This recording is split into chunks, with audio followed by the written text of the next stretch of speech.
Okay, I'm back for the piecing, and first we're going to be starting on page 19. And the first thing that we're going to be doing is single sew and flip blocks. You're going to be making 8 of these, and you're going to be making 2 different sets of these. Well, a single and a double. Okay, so on the single, you're going to be taking your 4.5-inch square and your fabric 11 7, and so that looks like that. And so, as we've done in the past, I used my folded corner clipper, and I put them on here, and then I cut that edge off, and I secured it with my glue, and then I sewed them, and I would do all 8 at once.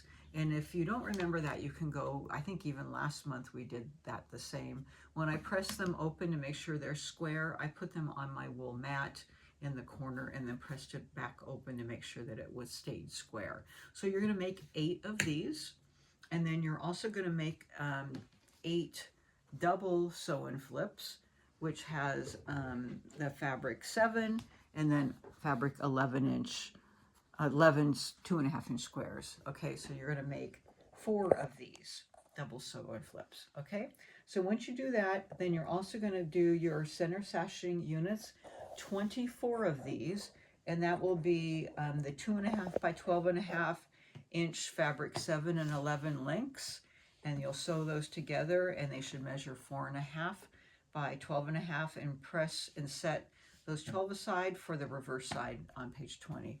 But you'll have 12 of those to use on this side. So you will be making 6 units with the A block that looks like this, and then 6 units with the B block that look like that. So you're just kind of following along and pressing always to the sashing. Okay, so just follow along and make those as many as you have. And when I made them, I kind of checked it off to make sure that I had made them and then set them aside. Okay, and then you're going to be making, I just kind of screwed this up, but I have this set out. So you're going to be making A and B sashing units and double blocks. Make 2 of each of 1 and 2. So pay close attention to the position of fabric 7. So which is fabric 7? Fabric 7 is this. Okay, so press to the sashing and label section A as 1 and section B as 2. Okay, so this one you're going to set like this. You're going to have the double, and you always know that the colors match. And then this is your A, and then you have, so you have the double block there, and this one sitting here. Okay, and then my B is, well, I think I had this as my A. This was actually my A. I had it already set up, and my B is here with a single. We'll just flip that. Okay, and then my double sashing is like that, and then this is here. So this is A, and that's B. And so you're going to make 2 each of each of these. Label them, and then set them aside. You're going to be pressing towards the sashing. Okay, so that's that. And then you have to make the 3-color mirror image flying geese. Make 8 each for a total of 16. So this is what they look like.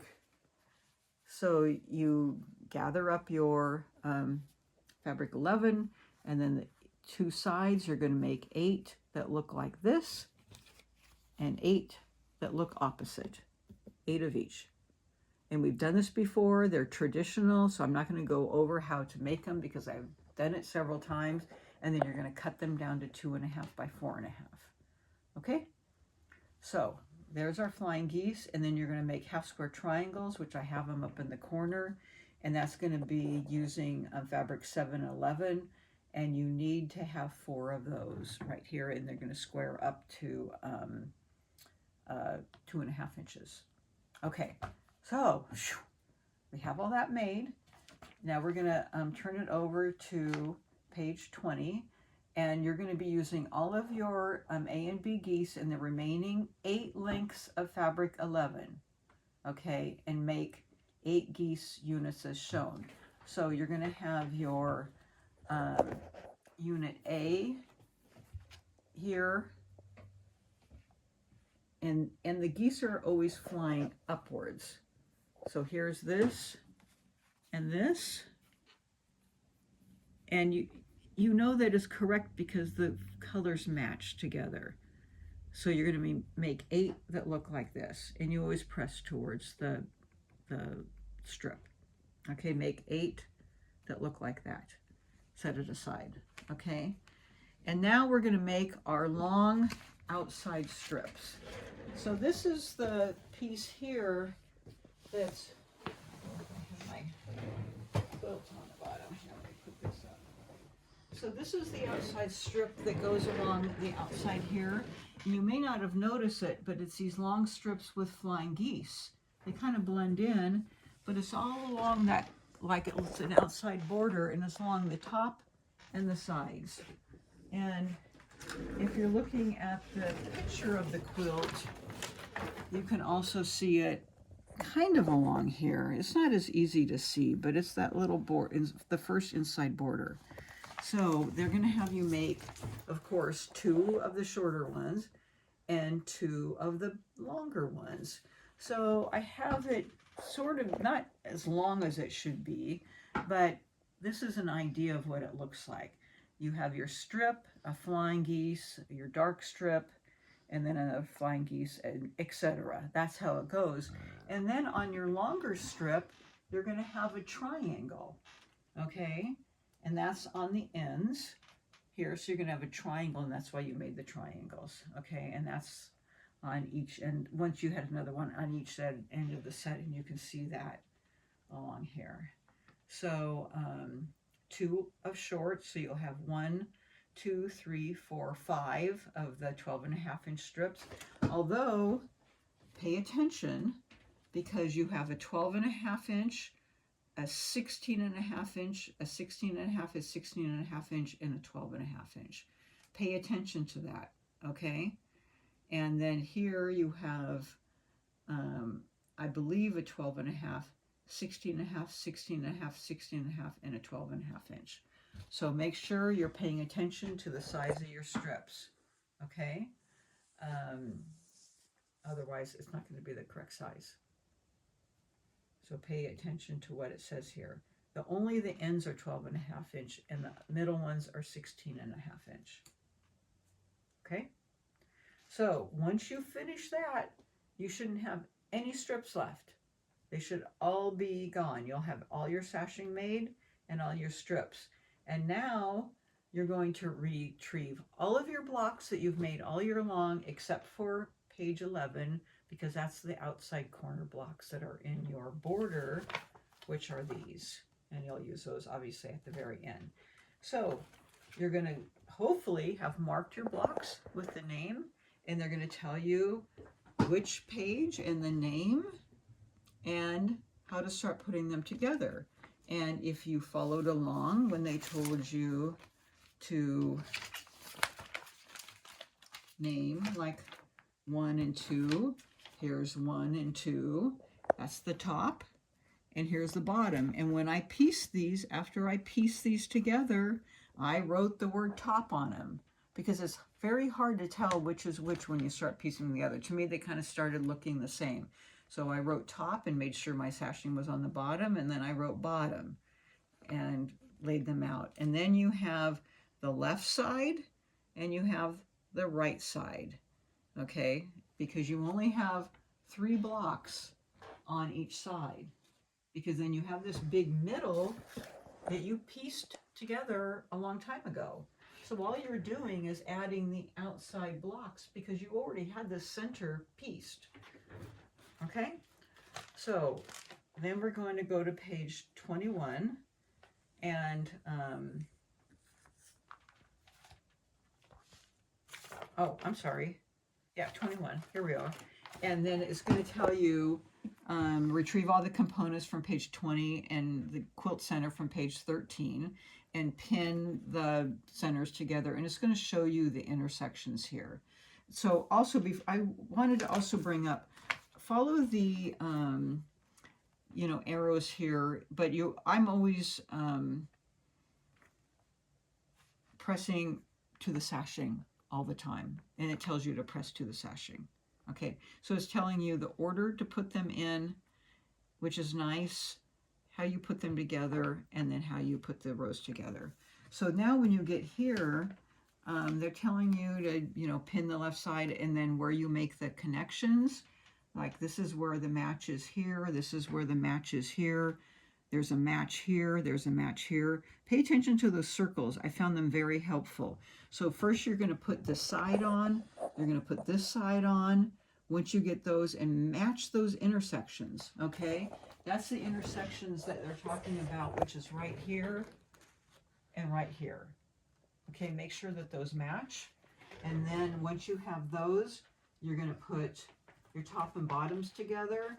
And of course, you're going to be matching that big square intersection with your bottom and your top. And then you have your center together.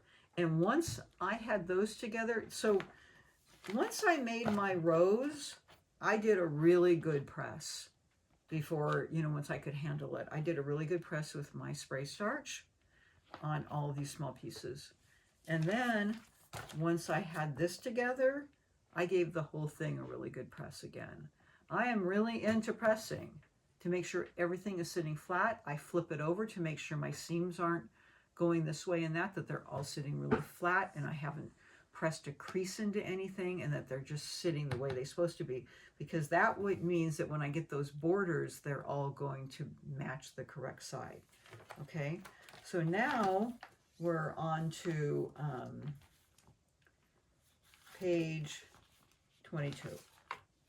Okay, and then you're going to take your fabric 12 borders using the 8 with the fabrics sew together into 4 pairs, and that's your very first border, which is the blue fabric 11, and they tell you the lengths that they should be 2 long strips pressed and trimmed to 84.5 inches.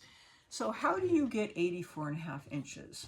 Do I measure out 84.5 inches? I never, ever, ever, ever do that. What I do is, let's pretend that this is 84.5 inch strip. What I do is I take my calculator and say, what's half of 84, or whatever it is. I mean, that's easy to tell that it's 42.25. But then I laid down my ruler, and so I have my big ruler that's 24 inches, and I put it right on the edge there, and I measure out 24, and I put a tiny pin, and then I measure it out till I get 42.25, and I know that it's exact. And then I do it with the other strip, 42.25, and then I have a fold right in the half of that strip, and I match that right in the middle of my quilt, and I match the 2 edges on the side, and then I pin it along, and I know it's going to fit exactly. Okay, that's how I do all of my borders, and my quilt ends up perfectly square. So I don't, you know, measure out 84 inches. I think it's very difficult to do that. I think it's easier to do it in half and just do half of that, and I compress it with my ruler so that I know I have exactly the number of inches that they say. And I've done that with my borders for years, but my borders turn out pretty darn good. Okay, and then you're going to do your fabric 3 borders, and it's going to say cut 1 with the fabric strip in half on the fold and make 2 long lengths using the 4.5 inch with the fabric, and then cut 2 at 88.5, and for the sides they should be 92 for the top and bottom. And now your quilt should measure 92.5 inches square, and then that's for your fabric 3. And then fabric 10, you're going to be retrieving. So anyways, you have your 2 borders on.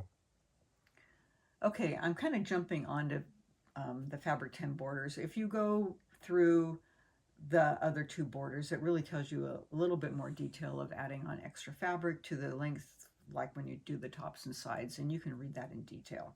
But fabric 10, you've cut this to 76.5 inches. And again, when I do it, I kind of fold it in half to get that size, but they're all this exact same size on the top and bottom.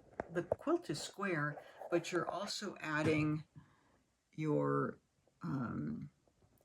maritime blocks. So you have those pieces to add on. So you add on the side pieces to the sides and the sides, and then you add on the other squares to the top and bottom.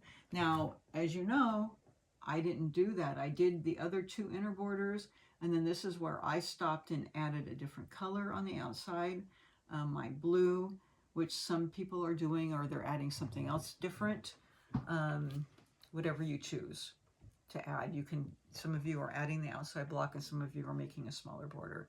And if you're doing that, then you'll have to measure the quilt and determine what that size will be. And then the binding is already included.